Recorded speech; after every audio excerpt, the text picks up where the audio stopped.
Wouldn't it be nice to get away to the beach for a little R&R right about now? Of course it would. And with that would come lots of great food. Well, maybe we can't get to the beach, but the dish we're whipping up today will certainly make us feel like we're there. And it comes together in no time. We saute some chopped garlic and a bit of olive oil till it's golden. Just make sure you keep an eye on it, because you can go from golden to burnt in no time. Now we add in a couple cans of chopped clams, yep, with the juice and all. A bit more clam juice, some chopped parsley, and a few seasonings that we have right in our pantry.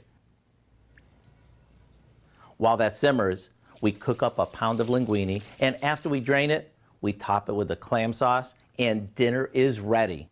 And if you really want to go to town, how about steaming a few fresh clams to top this off with to make it even more beach-worthy?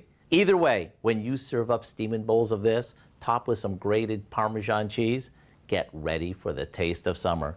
So what do you say you grab your flip-flops, a straw hat, and the recipe for our Seashore linguine so you can have a midwinter getaway without leaving the house?